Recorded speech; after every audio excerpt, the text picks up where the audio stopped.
welcome to my channel, welcome back to my channel. Today's video, I'm going to be telling you guys about the time that I wanted to be a huge singing sensation. Girl, you know what's up. So when I was about 13, 14 years old, I was really into singing and auditioning for stuff and like all those singing shows, like not The Voice, I don't think that existed at that point. American Idol, like America's Got Talent, all that stuff. I loved it. And like the one thing that I watched every week or even every day, I don't remember how long it was on because I think it's canceled now. I don't know. Like the rest of my childhood shows. Anyways, so this show was called The Next Star. If anyone else is familiar with it, comment down below because I'm pretty sure it's a Canadian show and I honestly don't know if they played it in the States or not or anywhere else, but I mean, hey, if you watched it, like, let me know because I'm really interested. So basically, I was really into The Next Star. Like, I praised that show. Like, I was friggin' in love with the host. I was in love with all the judges. Like, it was my favorite show to watch. And I was, like, major fan of every contestant that was on there. Like, I was head over heels for that show. So, I was really into singing at the time, and, like, I definitely thought I was gonna make it big, like, such a good singer, like, I'm so good, better than everyone else. No, but I really loved singing. I still do, but I don't want to pursue that anymore, so, yeah, at the time, I really wanted to go into that, though.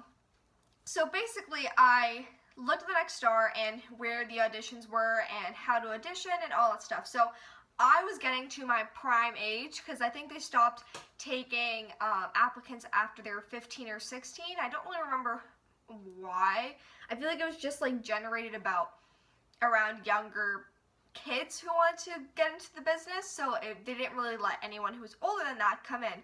So I was about 14 years old, so I was on that peak. So I was like, okay, I really want to apply for this show. I want to audition. I want to make it big. I want to be on the TV. I want to be watching myself every week. So, yeah, I was really invested in this show. So I looked up all the information, and the closest place that they were auditioning is Toronto. So at the time, my aunt and my uncle lived there, so I figured, well, that's perfect. I can go to audition and, like, stay there the night, depending on how long it takes. So I told my mom about it, and she was kind of hesitant, but she knew how much I loved singing, and she was like, all right, I'm totally down, like, let's do it. My grandma was kind of, like, was there for me, but at the same time, she wasn't sure about it, and my aunt just was completely against it. Like, she was like, I don't know if that's, like, a good thing for you to do, like, there's gonna be so much better singers and blah, blah, blah, and she wasn't, like, trying to put me down or anything. It's just kind of, like, the reality of the situation. So I should have listened to her, but I was like, you know what, like, you're just trying to get me down, and I'm not gonna let you do that, because I want to perform anyway. So, yeah, so basically, I prepared 2 songs, and for The Next Star in particular, I started going to a vocal coach. So, I was his vocal coach to kind of help me do the best that I can at each song, and like depending on which one I decided to pick, and as well as just do very well overall. So, by saying that, if you've never auditioned for a competition before, for The Next Star in particular, you had to pick 2 songs, and they had a list of songs that you could choose.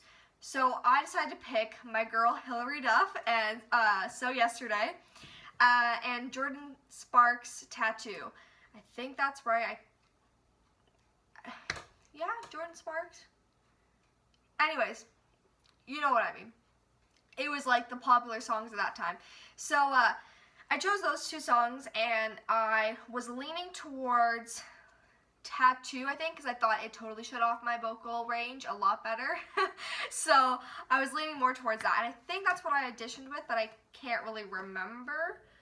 I don't know, but I was practicing both with my vocal coach, and she was helping me, like, every week I would go, and she would tell me, like, we would do vocal exercises and the whole, like, shebang. So yeah, so the day came around, and they did in Toronto, I think it was April. It was like every April they did it. So I went to the first day and I stayed the night at my aunt's with my mom. And we got ready to get up the next morning because you had to be there by like 6 o'clock or something like that. So we get there and there's already a huge line like extending out of the event. So we were like, we're gonna be here for hours, like there's no doubt, like good luck to us, like we better go get food now and then come back or something because we're not gonna be getting out. So we get in line and of course it starts raining, so like luckily we have an umbrella and it's all good and all that, and we just start talking with people like ahead of us and behind us. And yeah, so we get through the line, and I swear it was like a 6 to 9 hour line. Like it was so long, it took the whole day. And by the time that we got into the event, they actually told us to leave because the judges weren't taking any more people, or the producers or whatever.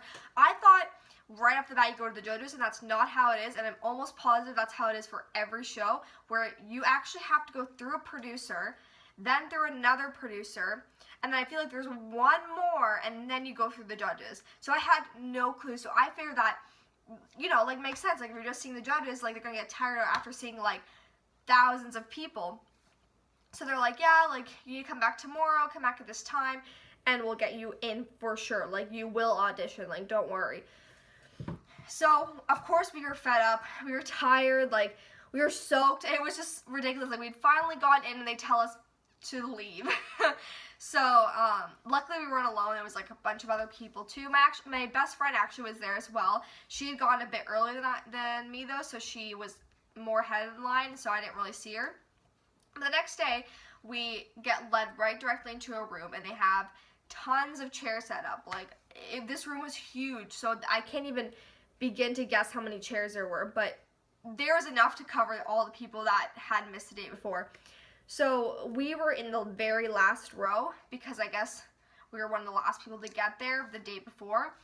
So they just put it like us accordingly, as well as we got our numbers and our passes and all that, so they knew that we were a part of the show. So my best friend was actually in the row beside me, and she was just like a bit up in the chairs, and so we were like talking the whole time we were waiting.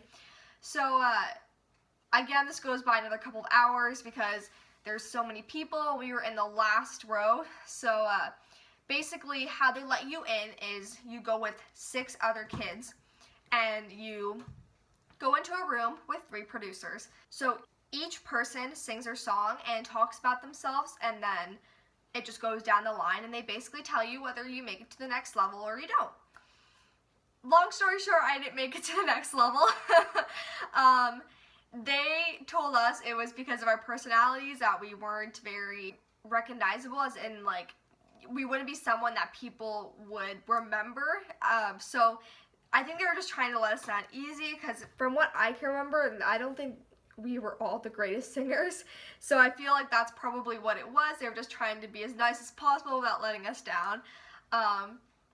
My best friend, however, same thing kind of happened to her, but instead of that, they told her, this gets me every time, because like you just tell they're pulling out straws because they're trying to like be as nice as possible to you without telling you, yeah, you kind of suck. But basically they told my best friend that she was too short, and so her voice didn't like escape and like fill the room as much, which I find absolutely ridiculous. And like I know I just said like that they were trying to tell us that we suck, but like my friend is actually a pretty good singer, and I don't know, like I don't know what they were trying to say by that. It just blows my mind. Like it's the funniest thing thinking about that. But yeah, that was my experience at the Next Star. It was 2 days worth of nothing. And I wish I'd listened to my family when they were like, yeah, dude, like, you shouldn't go. Like, I thought I was definitely going to make it on camera. I thought I was definitely going to make it in the competition. I'd won first place at all my, like, little town competitions, so I, like, definitely had it in the bag, but I was just too cocky. But let me know if you have any similar experiences. I'd really like to know. I just think this one's so funny because, like, it's such a small show. Like, I don't know how many people would have seen it outside of Canada. Like, that's how small it is. So, yeah, let me know if you've seen the show. Let me know if you've had similar experiences. And that is it for Storytime today. So it's kind of a little lighthearted. It wasn't very frustrating or stressful as my other story times. So I hope you enjoyed it, and I hope to see you in my following videos. Bye!